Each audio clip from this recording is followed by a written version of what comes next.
Hi there, James Galyon here, and this is another in the series of my book called Minor Miracles. Uh, this is something that happened. I think this is about 20 years ago. Uh, we were having a pretty big thunderstorm here uh, coming through, and my house here it's right on the back edge of a big open field. You know, it's like right at the edge of the subdivision. Got a creek behind my house here, and Uh, we occasionally get some pretty good lightning storms in here, but it's not the worst weather here in the world here in Houston, Texas. But we get some pretty good storms come through. And one day, we was having a lightning storm, and I'm not sure what my wife was doing this for. But she was in the bathroom at the time doing her hair. She had a curling iron on, and I had to go somewhere at the time, and of all the days, I forgot my. At the time, I think I had a pager at the time. This is 20 years back at least. And I had a pager, but I'd forgotten left my pager at home of all the days. So here's this storm coming through, and there's this huge boom. I mean, loud. The entire house shook. Okay. Well, what had happened at that time was lightning had struck very close to my house. And what it had actually struck is I have a 22-foot tall flagpole in my front yard, but it's only about 3 or 4 feet from my porch. Okay, and put the flag all the way up on it. You can see it well above the house, but it's real close to the porch. Well, apparently lightning had hit this thing, and it traveled down this thing, and it burned a 3-foot diameter, about the size of a garbage can lid, solid burned patch of grass around the pole where it came down the pole and hit the ground. Well, this patch of grass, like I said, it's only a few feet away from the front porch. And sticking out of the side of the front porch, you got this metal rebar. You know, they don't cover it up too good, but it's the metal rods that run underneath the foundation of the house going both directions, and there's a grid of them in there. Well, apparently this lightning came down there, and lightning always looks for the fastest way to go to ground. And it's so much power. I mean, you could power a city with one of these bolts for I forget how long. But it comes down and it hits the ground, and it's looking for a place to get into the ground. Apparently, I didn't have my flagpole grounded that well, so it arced over to the rebar in the house. Okay, and it sends this lightning bolt throughout my house. Okay, I mean, in my garage here, in this garage here, so just you can see it's a garage, ceiling fan. This is where I had a work at one time, but in this garage here, all the rebar had all kind of equipment and stuff out here for my little printing press, and the lightning didn't just come through the metal rebar, but it was trying to find a way out, and it was looking for grounds. Well, I had a lot of equipment plugged in out here, and a lot of it was plugged into grounds. So the ground wires are actually grounded to a stake that's driven into the ground outside for the purpose, I guess, of if a power surge comes through, it does go to ground. Well, so you got all this electricity coming through here. It's coming through, and it's literally everywhere, or numerous places in the garage, wherever the rebar crossed, and it tried to make a jump, it would blow a chunk of concrete out of the floor. Okay, it looked like a minefield out here. Okay, I didn't know this. This all happened at once. Boom. All this concrete, and there were shards of concrete stuck in the ceiling of my garage here. Okay. There were like little craters about, anywhere from that big to that big around all over the garage. There was one piece of equipment. There was a metal rack sitting on the ground. And it had, I don't know, I might even have it around here somewhere, but it was sitting on the ground. It was made out of aluminum. And apparently aluminum is a good conductor.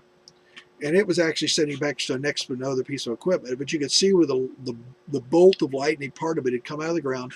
Like a big fist went right up through the bottom of this thing. And just disintegrated it, basically just mangled it into a mess. But it also, you could see where it had arced, like somebody had taken an arc welder and had melted it to the machine next to it. Okay? Every light in the house in the thing that had power going to it, just gone. All the lights were blown. There was actually flash marks where fire had come out of the wall sockets in several places. Other things that had been plugged in that actually had current going to them were permanently melted to the wall sockets. This is a lot of power. I'm emphasizing this to show you how dangerous lightning is.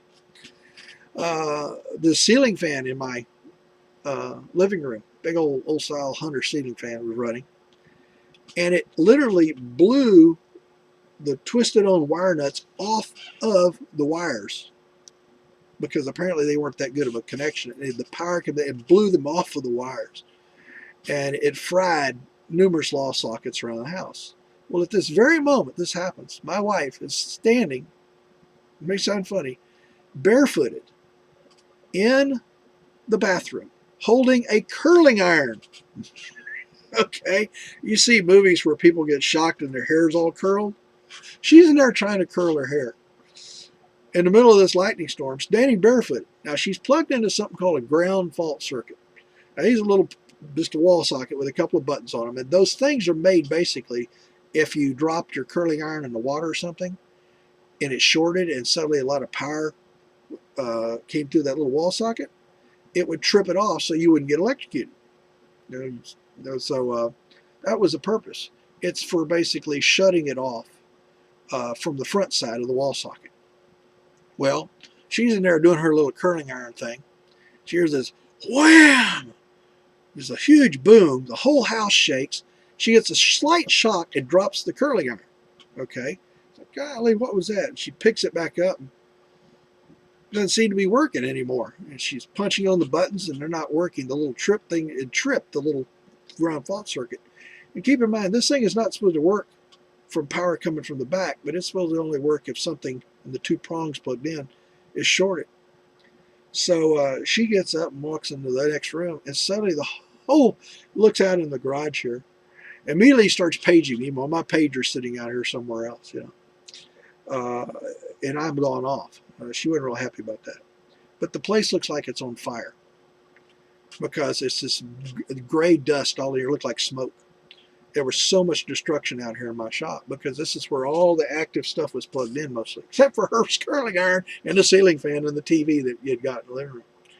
But I'm telling you all this because lightning is a very huge thing to come to a little house and to do all this damage.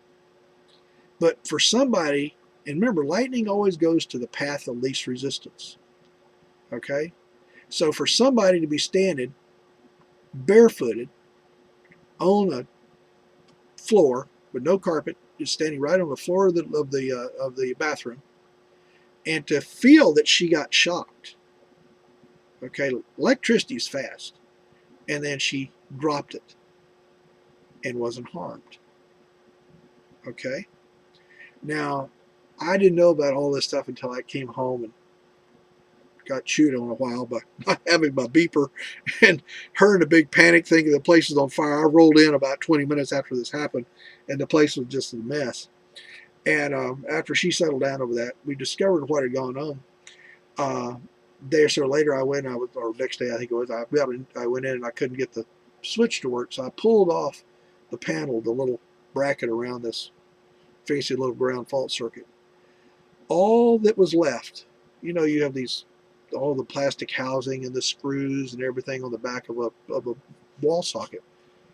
I grabbed it like that and it crumbled into black dust. It was nothing but black dust. It was like an overcooked piece of toast. It was just crumbs. And this thing had worked.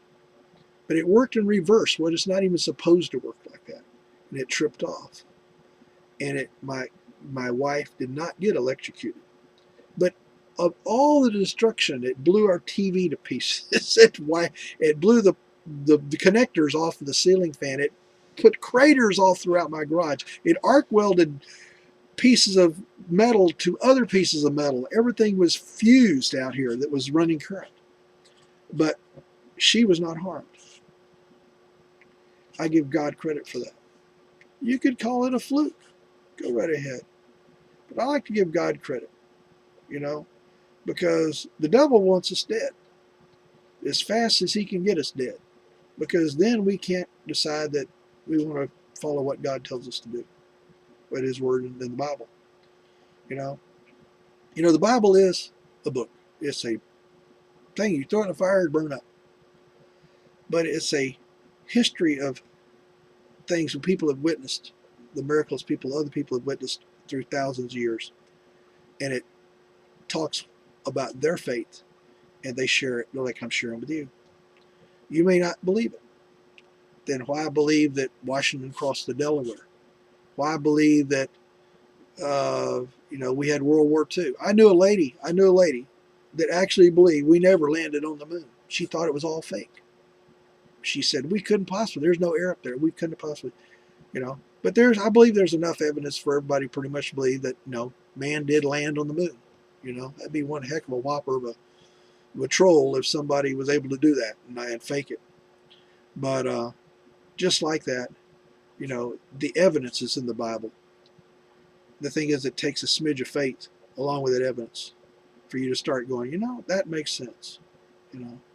So that was one little thing that I definitely believe was a miracle, that my wife definitely was not killed by this lightning bolt. Barefooted, holding a curling iron, up doing your hair, and get shocked but not killed? Nah. I give glory to God for that. I thank God for that I still got her. So I appreciate you listening to this. It's just another little bit in a series of my Minor Miracles. My Minor Miracles series, where I talk about the miracles, blessings, and testimonies that I've seen that God has done in my life and my family's life over the years. I hope it blesses you, and I hope you get something out of this. You have a wonderful day. God bless.